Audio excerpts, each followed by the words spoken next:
Hello everyone, I am back. Let me show you what I've done in 2 days. Some of you will be amazed at what I've accomplished in 2 days. Others of you will bitch I haven't gotten enough done in 2 days.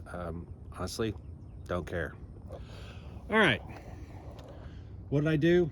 I got the hood close to finished, not quite finished. What did I do? Last time I left, I did the quick video of covering this spot right here with a layer of fiberglass cloth and peel ply to get it relatively smooth. And then I have applied and sanded off numerous coats of different kinds of body filler, primer, you name it. The other thing I did was there was a crack right here. I ground it out. I did the same thing I did over there. I put fiberglass resin in there, and then fiberglass cloth, and then did the typical body filler. I kind of screwed up the gap right there with all of this. Anyway, I'll have to fill in that gap and redo it. My body guy had this seam pretty much looking perfect, and I screwed it up. Oh well. Let's see. Oh, so how did I do this? Well, I used my contour gauges. I have many different contour gauges. These are the two that worked well for this. So the first one is, I think it's 4 foot, I don't remember, maybe 3 foot. I don't have a tape measure right here. Anyway, you put it on the surface, you loosen all the knobs, you hold it down the surface, you tighten the knobs, and it gives you the contour of that surface. So what I did was I put it right here where I lined it up with the edge of the headlight and with the back edge of the hood. Somebody said, oh, well, it doesn't do any good if you don't have a reference point. Duh. Some people just like to state the obvious. I don't know why. So I did use a reference point. I used that back corner right there and this alignment right here. And so that gave me where to put that. I then came over to the other side, used the edge of the headlight and the back, drew a line there, and put the contour gauge on there and made the contour match between the driver's side and passenger side. Then I had the side-to-side contour that I needed to get the same. Same thing here. I used this contour gauge.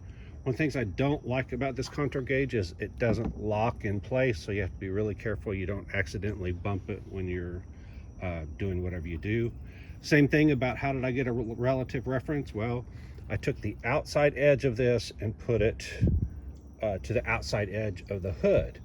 And then wherever it fell, it would give, I made sure that it was, if I put it way up here, then there wasn't an edge right here. So I made sure it was down far enough that when the outside edge was even, it would get some of that hump right there.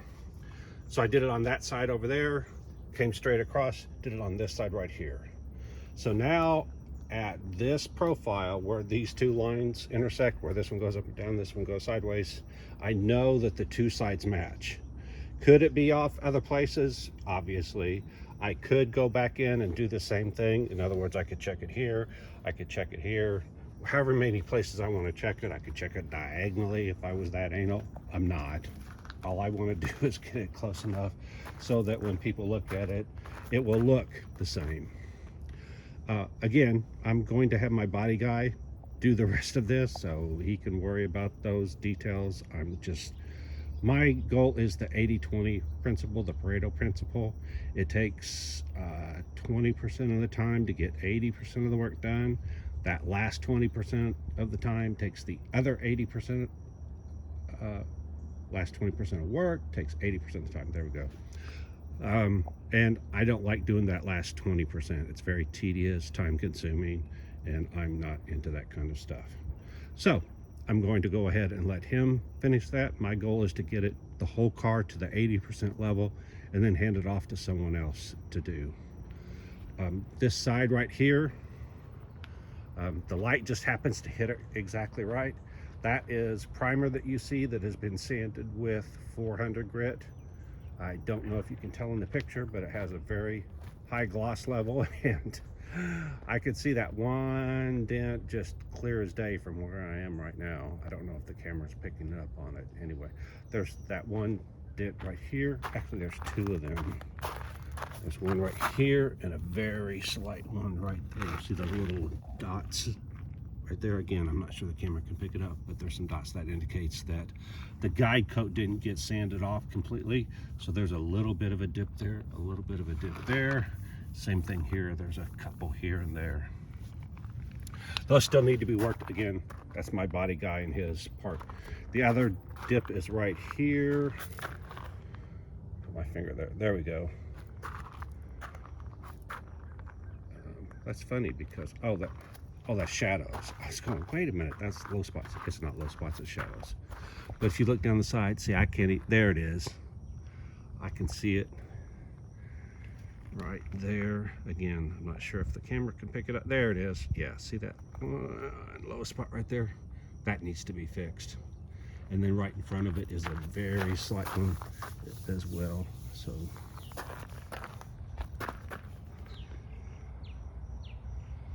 yeah, there's two low spots right here and right there. That one, you can't hardly even tell the guide coat, but if you get at it and look at it at an angle, I can see right here that there's two low spots. Anyway, again, my body guy. What I did find out, I kind of thought that, oh, another layer of primer will fix those. They're so minor. It won't. I found it out. With the second side of the hood over here, there were a bunch of spots that were about like that. And I thought, oh, I'll just apply a layer of primer. I ended up sanding off 80–90% of the primer just to get, and it still didn't get rid of those low spots. So after that, I learned, hey, don't even try. If it doesn't seem perfect with the body filler, don't even mess with primer yet. What I did do, and something I've never done before, is I used, here it is, glazing putty. I've never used it before. Basically, it is liquid body filler. The nice thing about it is, of course, being a semi-liquid, I would compare the consistency to something like sour cream or something along those lines. Yogurt that's been stirred up real well. It's kind of a creamy consistency, and if you put it on there, it will self-level. Obviously, it won't work on a horizontal surface. No, vertical surface. There we go. It would just run. But on a relatively horizontal surface like this, it self-levels reasonably well. Not perfectly, I found out, but reasonably well. Again, this surface is not perfect. If you look, there's still some minor defects. These are going to get hit with the glazing putty, spot fix them. What I have now is I rolled on this primer. Again, I used the 2K primer, which is a multi-part, two-part. So there's the primer, then it has an activator, and then we have the slow reducer because of the temperature. If you look at the label on this, it could be used as a high build primer by using that ratio, a medium build primer using that ratio, and then a sealer by using that ratio. So what I do, I got measuring cups, so I put a cup of the primer, then I put a tablespoon of the reducer, and then I put a quarter of a cup of the activator. Mix those all together in a container, and then I used a roller, just a cheap paint roller, and rolled it on. Ideally, spray would be better, but I don't have a spray equipment, and I checked in the Harbor Freight stuff that I thought I was going to use. The reviews are that the tips are not big enough to spray primer, and they no longer have changeable tips. They used to have changeable tips. They don't anymore, so they said it won't work for primer. So rather than mess with that, I just rolled it on. Here's my cheap roller. I got it, I don't know, either got it at Dollar General or even Home Depot or Target or whatever. It is literally just a paint roller. I get replacement rollers and use them, throw them away. Oh, let's see. I mixed the paint in this. I put the mixture that I just showed you in this, stir it, shake it up, pour it into there, and then roll it out. So my next step is I've got some flat black, cheap, used to be $1.97 paint. Now I think it's $1.50 or $2, doesn't matter. It's black. I'm going to mist it on like I did right here, and then I'm going to sand it off. I will stop probably before I get it all sanded off because, like I said, my goal is only 80%. The other thing is I need to fix the hood. It's not symmetrical side to side. I do have the mold over there. So after I get this sanded to the first level, I'm going to go take this, put it back in the mold, and fix that back edge, reinforce it to where it is symmetrical, and then I can continue back on. But there's no point in getting this to a higher level of flatness before it's actually in the right shape. I could do that. I don't think it would make a difference, but I've decided that that's the point I'm going to do. I was hoping to already be there by now. I'm not. No big deal. I'm actually just making good progress. From here, there's the side that needs to go on. You can see that, you know, I have it right here. I will have to put that side, clamp it, screw it, and start working my way back. Before I do that though, I have this part right here. I cleaned it up afterwards, after the fiasco of it sticking to the foam insulation mold. I didn't want it to do that, but I learned, oh, the tape, the aluminum tape that it stuck to, I was not expecting that, so it took about an hour to get all that off. I took this, stuck it in a bucket of water to soften everything up, and then I sanded it off to get it. It doesn't have to be perfect because it's going to get a skim coat of filler. So my goal here is to get this to exactly match that section over there. It's my hat. Okay, and then what I'll do is I'll use this as a reference point. So I will do everything I can to get this at exactly the right height, exactly the right angle. And then what I'll do is use my contour gauge. This is my shorter contour gauge. I've got one that's, I think, 9 feet long or something like that. So what I'll do is I'll use this as my reference point. I'll take that same contour gauge, put it over this to get this curve, and then I'll go to the other side using this as the reference and get the curve right here. What I'm going to do is cut sections out of this. So this piece is somewhere around here. What I'll do is I don't want everything to the edge, so I'll move in, let's say, the thickness of the insulation, which is, I think, 1/2 inch or 3/8 of an inch, something like that. And then I'll cut this section. So let's say this is that. So I'll come in this far, and this goes away. What I'll do is I'll take this and put it on that back edge over there, and that will be my height reference here. And then I'll come in, what's left here, I will leave that piece right there. And that'll be what I can set this on. It's only so that when I put this panel back on, it has something to rest on. If you notice, when I put this one back on, it has nothing to rest on. So I put the piece right here, the right shape, and right here, the right shape.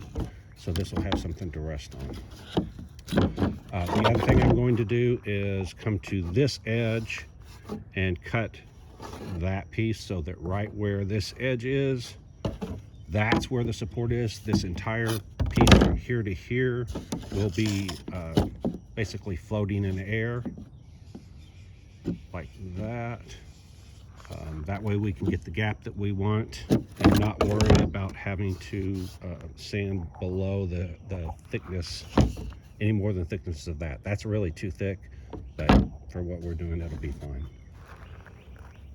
Oh, so then once I do that, then I'm going to come along and periodically cut another section about that thick.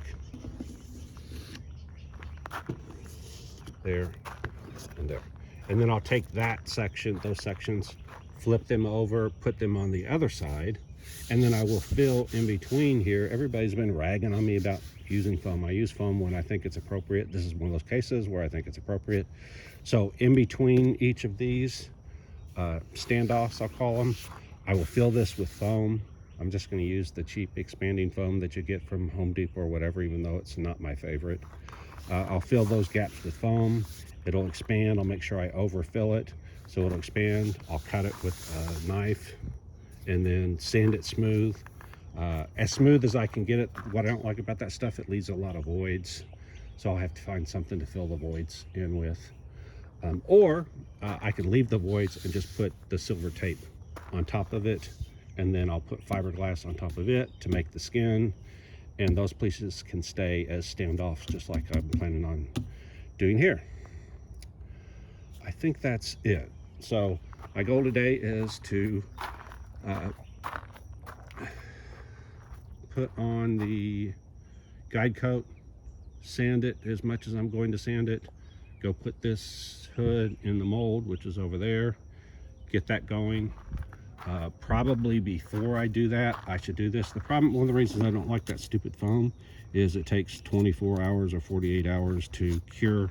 So I need to get this going, cut these patterns, get it over there, fill that with foam so the foam can be curing while I'm doing this other stuff. So then tomorrow I can go ahead and start shaping this section, that section, this section, and this section on the other side. Okay, that's what I have for the day. I think that's it. All right, so like, subscribe, hit the alert. If you want to send me a couple bucks, hit the thanks. Sorry, the mosquitoes are bad this morning. I need to turn my fan on. Oh, by the way, I do have a big fan. I just plug it in and it will take care of this mosquito problem. Okay. That's it for now. I will see you next time. If you don't know what I'm doing by now, you don't know jack. Bye.